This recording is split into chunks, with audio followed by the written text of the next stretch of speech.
नमस्कार मित्रों।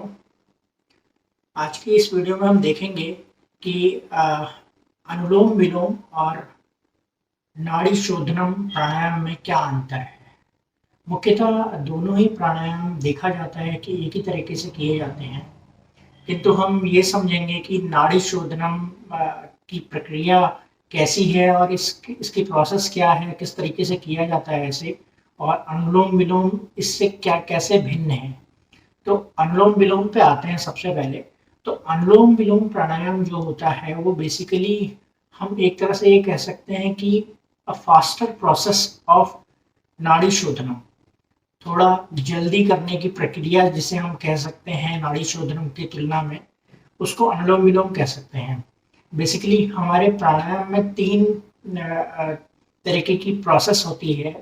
First process is called पूरक, इन विच वी इनहेल, हम इनहेल करते हैं, उसे पूरक कहा जाता है। जब हम श्वास लेते हैं और जहाँ हम श्वास को रोकते हैं, दूसरी प्रोसेस उसे कुंभक कहा जाता है, जहाँ पर हम पॉज लेते हैं, श्वास को रोका जाता है।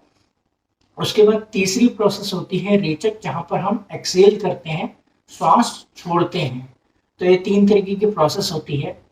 अब अनुलोम विलोम में देखा जाता है कि हम कुंभक को नहीं दोहराते हैं, नहीं करते हैं एक तरह से। इसको ऐसा समझिए। तो अगर अनुलोम विलोम को हमें करना है तो किस तरीके से करेंगे। आप लोटस पोज ले सकते हैं या अर्ध पद्मासन ले सकते हैं, अगर आप बिगिनर हैं या जो भी है। सुखासन में भी किया जा सकता है आराम से, हम सुखासन में भी कर सकते हैं।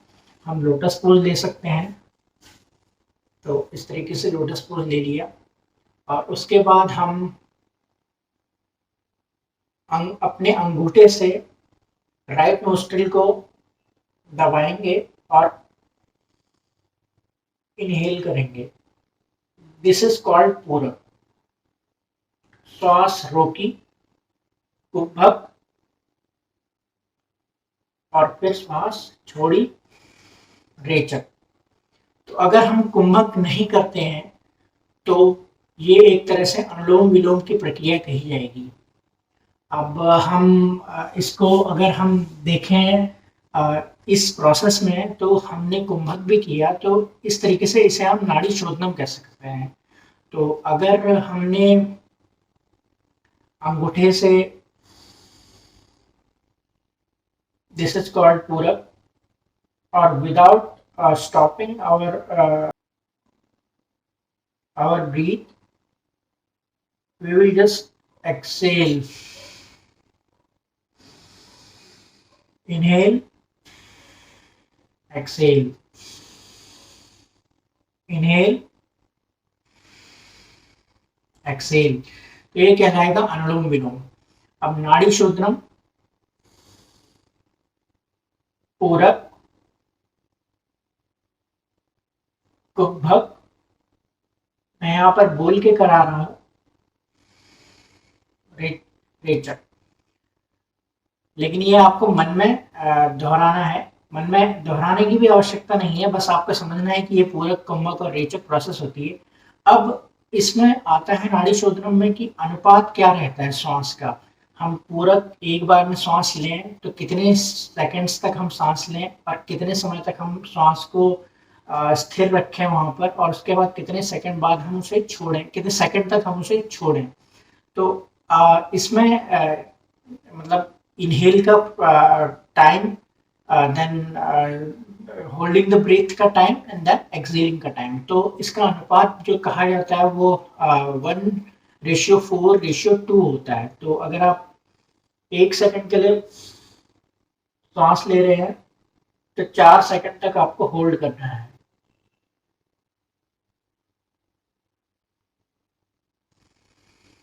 और उसके बाद 2 सेकंड में के लिए आपको एक्सेल करना है। ऐसे ही अगर आप 2 सेकंड के लिए मतलब करते हैं